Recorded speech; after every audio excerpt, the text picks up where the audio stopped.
Neil Armstrong वो पहले इंसान थे जिन्होंने चांद पर कदम रखा। ये बात तो पूरी दुनिया जानती है, लेकिन क्या आपको पता है चांद पर एक वैज्ञानिक की कब्र भी मौजूद है? चौंक गए ना? लेकिन ये बात पूरी तरह से सच है। अब ये कब्र किस जगह पर है और क्या हमारा प्रज्ञान रोवर इस कब्र तक जाएगा? जानने के लिए वीडियो को अंत तक जरूर देखें।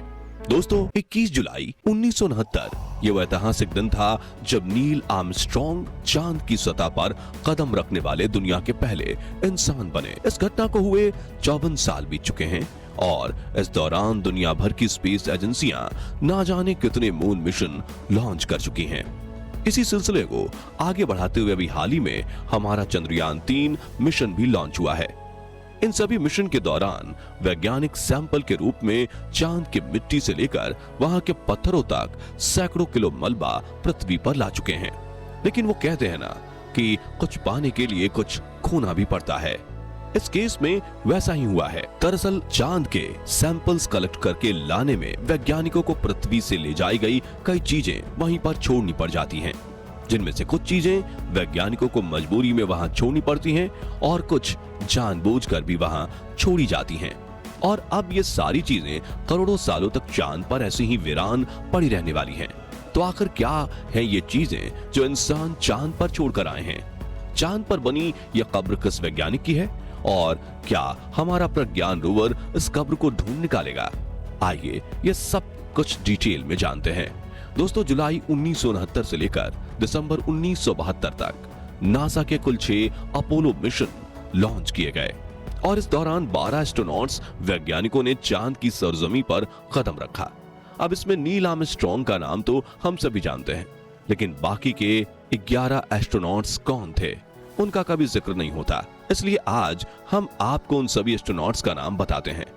एडविन बर्ज, Aldrin, Charles Pete Conrad, Alan Bean, Alan Shepard, Edgar Mitchell, David Scott, James Irwin, John Young, Charles Duke, Eugene Cernan और हैरिसन स्मिथ। ये वो एस्ट्रोनॉट्स हैं जो नासा पर अलग अलग मिशन में गए।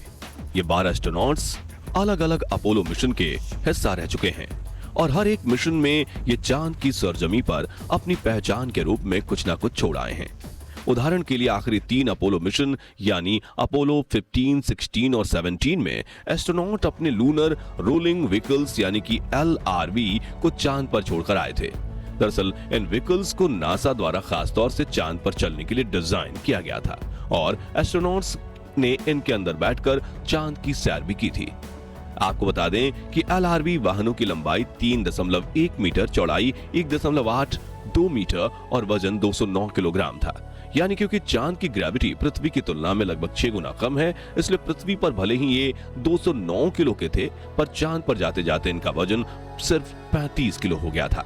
इस वाहन के अंदर एक साथ 2 एस्ट्रोनॉट्स बैठ सकते थे और इसकी टॉप स्पीड 14 किलोमीटर प्रति घंटा थी। उस समय इन्हें मून बगीज भी कहा जाता था। नासा ने इन्हें बनाने में बहुत पैसा खर्च किया था, लेकिन क्या करते, इन्हें वापस धरती पर लाना उस समय नासा के बस की बात भी नहीं थी, जिसके चलते एस्ट्रोनॉट्स कुछ समय तक इनकी सवारी करके इन्हें ऐसे ही चांद पर छोड़ाए। तब से लेकर आज तक ये व्हीकल्स चांद पर ऐसे ही पड़े हुए हैं और आने वाले करोड़ों सालों तक ये ऐसे ही रहेंगे। इसका कारण ये है कि चांद पर वायुमंडल ना के बराबर है, यानी ना तो वहां हवा चलती है, ना ही बारिश होती है और ना ही तूफान। इसलिए वहां की धरती पर एक बार जो चीज छूट गई वो करोड़ों सालों तक ऐसी ही रहेगी।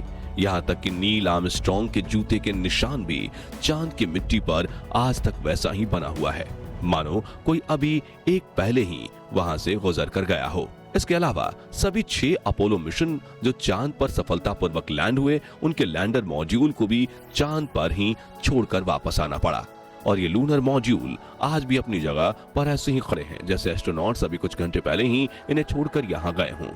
इन बड़ी बड़ी चीजों के अलावा एस्ट्रोनॉट्स की और भी कई सारी छोटी मोटी चीजें इनकी लैंडिंग साइट पर आज तक ज्यों की त्यों पड़ी हुई हैं।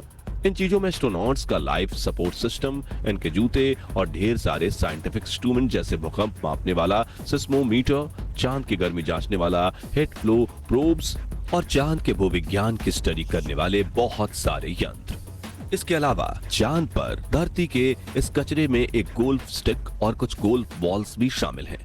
दरअसल अपोलो 14 मिशन के दौरान एस्ट्रोनॉट एलन शेफर्ड एक कीर्तिमान बनाने के लिए अपने साथ गोल्फ स्टिक और कुछ गोल्फ बॉल्स चांद पर लेकर गए थे और सफल लैंडिंग करने के बाद उन्होंने चांद पर गोल्फ के कई शॉट भी खेले।